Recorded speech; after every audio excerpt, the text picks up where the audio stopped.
Okay, hi guys! Magandang araw, magandang buhay, charot. Okay, so yung video ko right now is about format or pag-reformat ng computer. So ano ba ibig sabihin ng format? Ibig sabihin, i-delete na yung mga files doon sa hardware. Lahat mawawala na yon.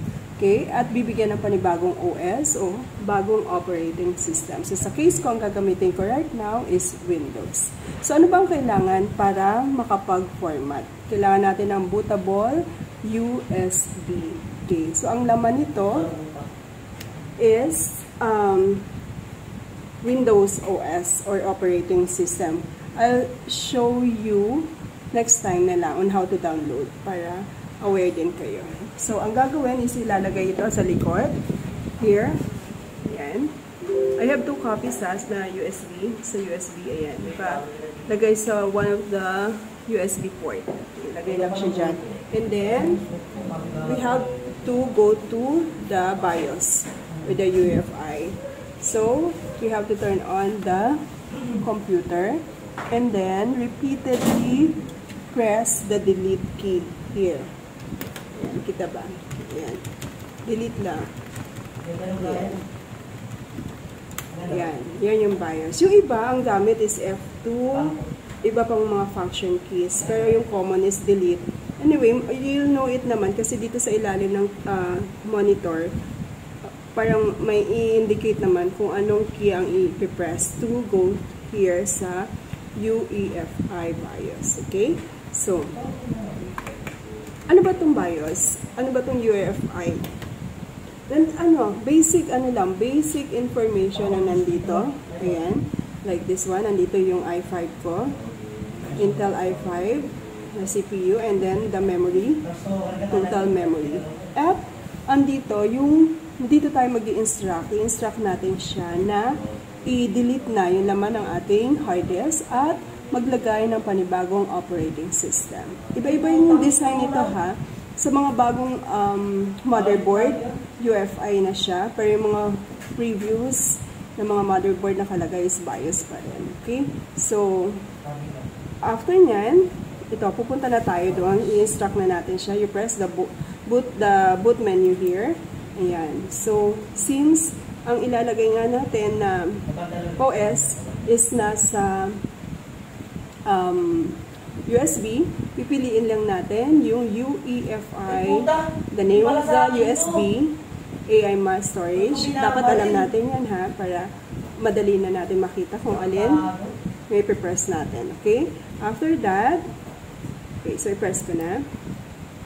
Okay. So, on the way na siya for installing. This won't take time naman, so wait lang.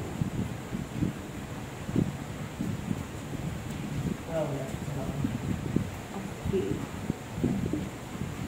There. Hindi siya hang. Ayan. Iyan ang una natin makikita. Windows setup. Yan yung setup na natin siya. So, language to install, English ang ginagamit. Ayan. Okay, and then install now. Press install now.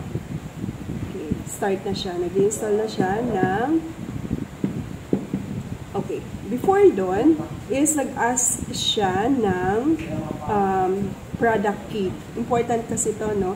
Kaya lang hindi pa naman available yung key natin. So, repress lang muna. Ito. I don't have. Okay. And then, dito, yung commonly used na Windows 10 is the Windows 10 Pro. Okay, and then next. Ayan, accept lang the license terms. Next. Ayan, upgrade or custom. So, since hindi naman tayo mag-upgrade, dito lang tayo sa custom. Okay, and then dito yung partition. Naka-ano siya, naka-divide into 4 divisions. So, yung partition 1, ang size is 100. Ito, ayan, i-delete nga natin siya kasi,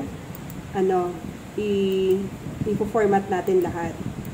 Okay, i-format natin yung laman. So, aalisin na natin yung laman. Delete na natin. Okay. Ayan. So, naging isang, ano na lang siya, isang gig, isang space na lang siya, total niya, 238.5 gig. But if we press the new here, okay, kasi format nga natin, di ba, bibigyan natin ng panibagong OS. So, new, and then apply. Okay, okay lang natin. Yan, nagkaroon ulit ng mga partitions. Yung ano naman na, Windows naman na yung nag-suggest na gamitin niya. So, i-okay na natin, and then next. Ayan. So, dito, tumatagal. Depende sa laman nung hard disk. Like, if marami, maabot ng like 30 to 1 hour. Pero, right now, let's see kung gaano siya katagal. Okay.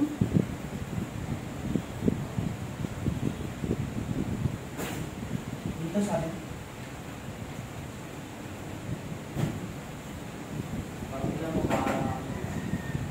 Dito dalawa.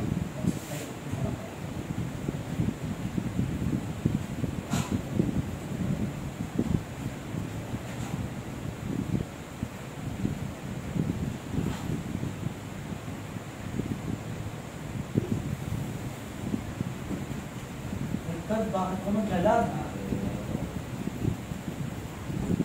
Ano gusto mo lang? Meron ako?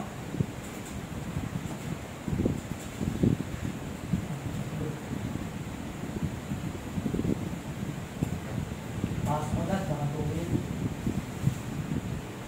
Boom! Bali, pasok. Bawal tayo. May bibilis. Wow.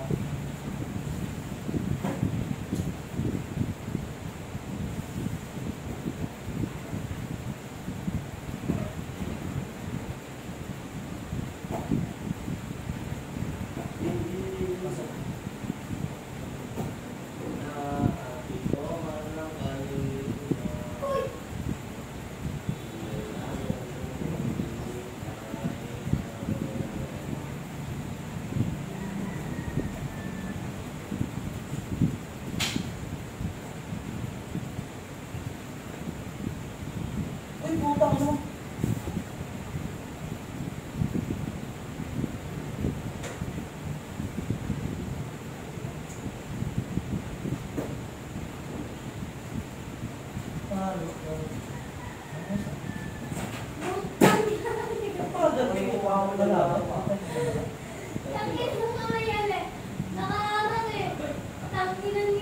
Bahala sa swerte.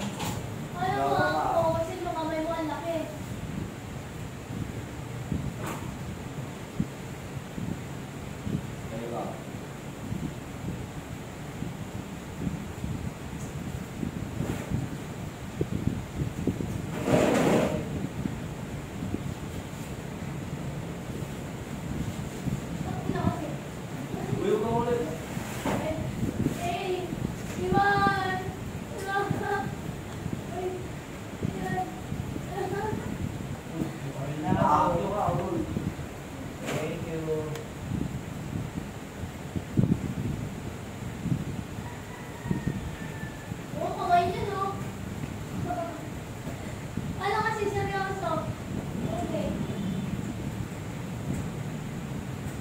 Itang gago. Wala pa ako smoke.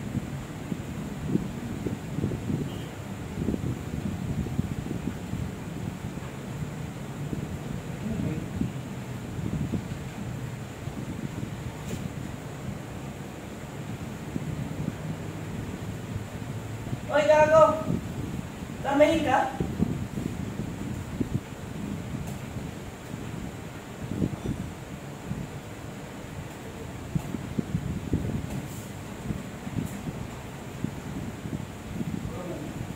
Ang daming ibang kulay ang nakukuha ko, brown. Gago ata ate.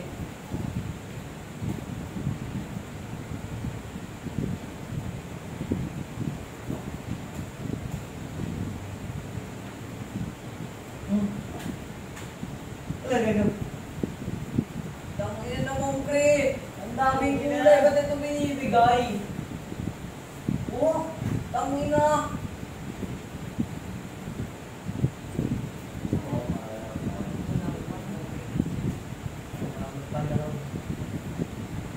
Yun ang ako mo.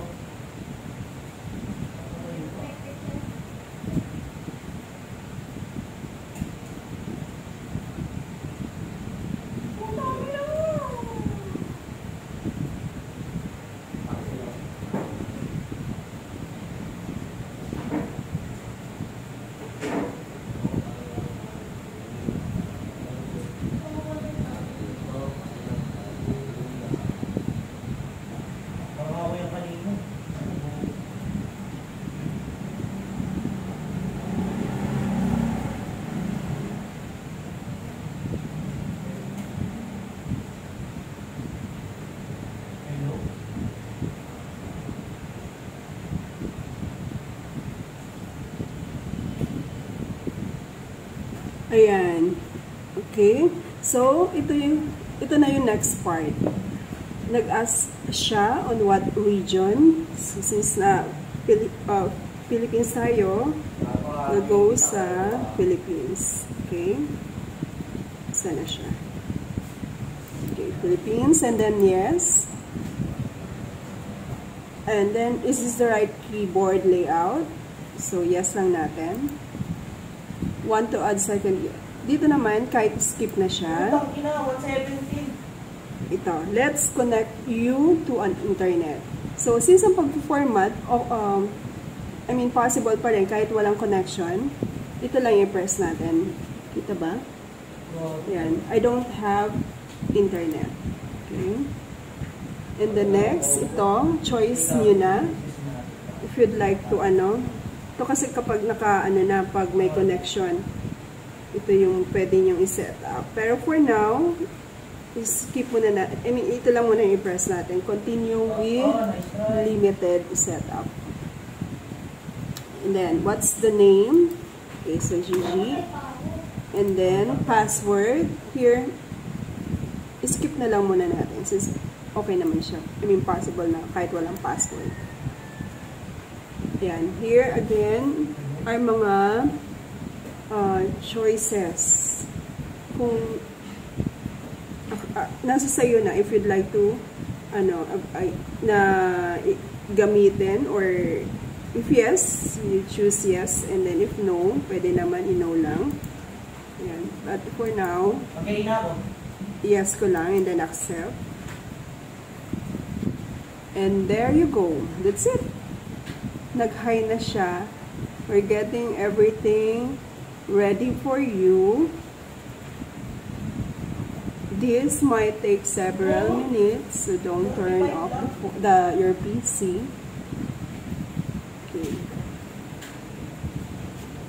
So, medyo matagal-tagal. Pero, naman. Once na natapos na, you'll see naman na it's successful na format or na-reformat yung computer. Okay. So, tapusin ko lang din. Enter pa muna lang ako lang.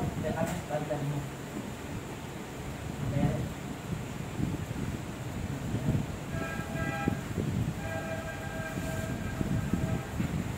Oh my God.